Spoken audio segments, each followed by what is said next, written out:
Hola, buenos días. Cuando el ruido de las rotativas parecen caricias, el olor a tinta perfume, es porque uno ha comenzado a acostumbrarse a una manera de vincularse al periodismo gráfico. Claro, antiguamente era con la linotipo, es decir, se fundía el plomo, los linotipistas escribían en una especie de máquinas de escribir enormes y grandes que cada vez que tocaban la tecla de la letra se fundía un plomo y ese plomo después se transformaba en línea y esas líneas permitían que se fuera a la impresión. La evolución de la impresión de un periódico hace que hoy las máquinas de escribir de los periodistas se haya reemplazado por computadoras y todo ese trabajo gráfico también haya ganado en precisión, en color y en posibilidades.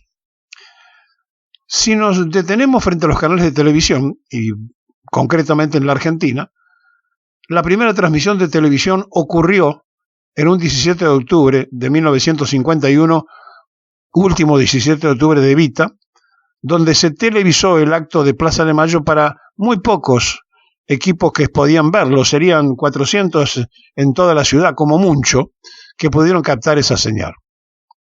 Después, en el 78, el Mundial trajo la televisión color a la República Argentina.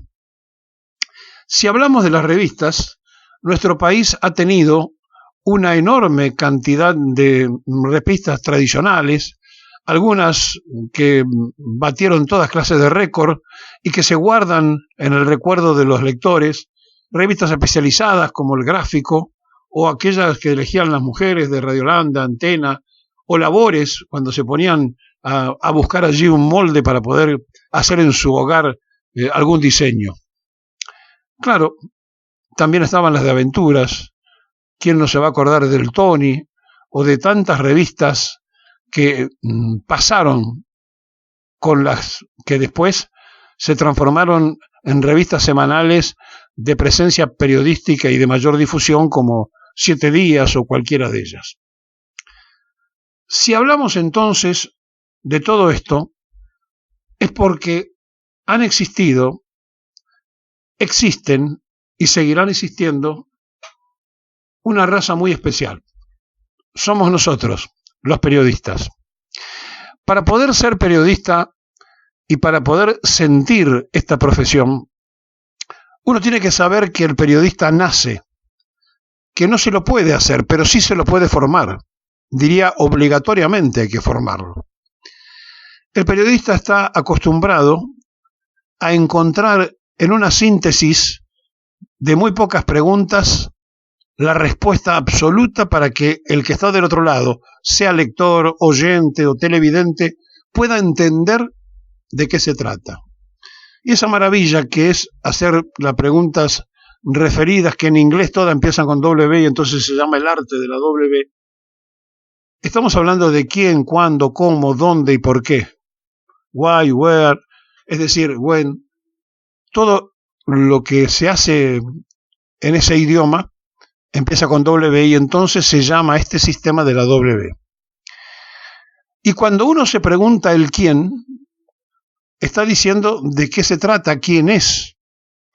Y se pregunta el cómo, está explicando de qué forma. Y se dice cuándo, y se está marcando la fecha. Entonces, si ustedes preguntaran quién, yo le diría Miguel Ángel de Rensis, cuándo, hoy, 7 de junio. ¿Por qué? Porque es el día del periodista, porque es nuestro día. ¿Cómo? A través de la radio. Y ahí está contestada la información completa. ¿Quién, cuándo, cómo, dónde y por qué?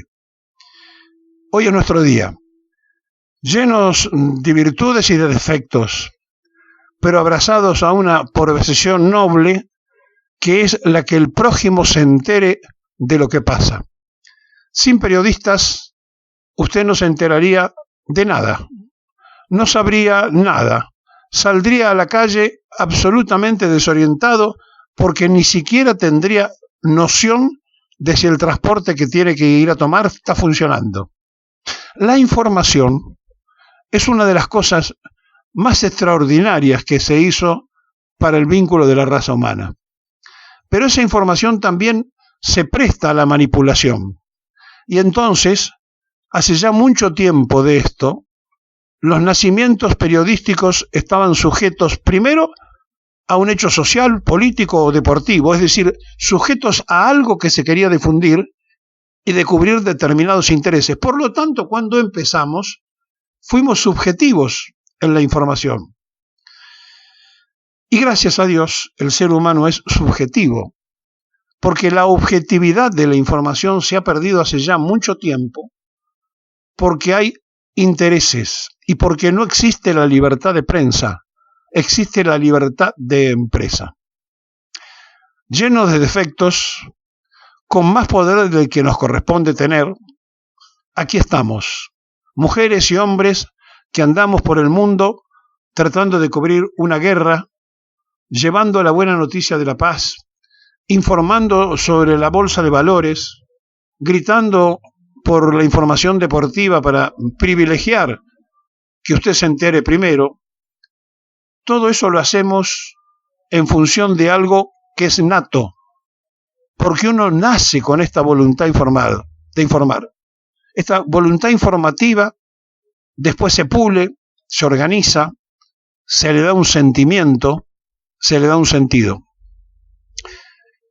La escala, en nuestra profesión, está dada que al principio uno es un reportero, recoge la información y no la redacta, después es un cronista, donde puede hacer una crónica de lo que vio, posteriormente pasa a ser un redactor, ya tiene mayor capacidad para poder desarrollar el tema, y así hasta llegar a ser editorialista.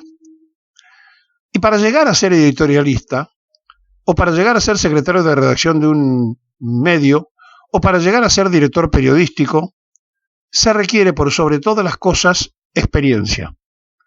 No se puede hacer ganándole al tiempo lo que el tiempo después demuestra y que pone de relieve todos los días, porque todos los días el periodista está aprendiendo una nueva forma de averiguar cuando le esconden la información.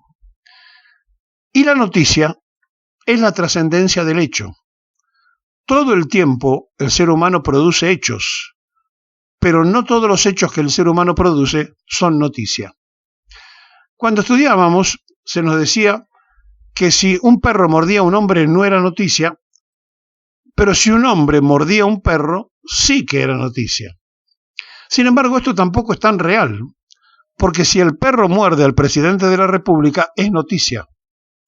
Es decir, que además de que el hecho trascienda lo no típico, que el perro muerde a un hombre no sería noticia, pero como al hombre que mordió tiene trascendencia pública, se transforma en noticia. Y es decir, que no todos los hechos son noticias, pero hay hechos que por más que sean normales, son noticia.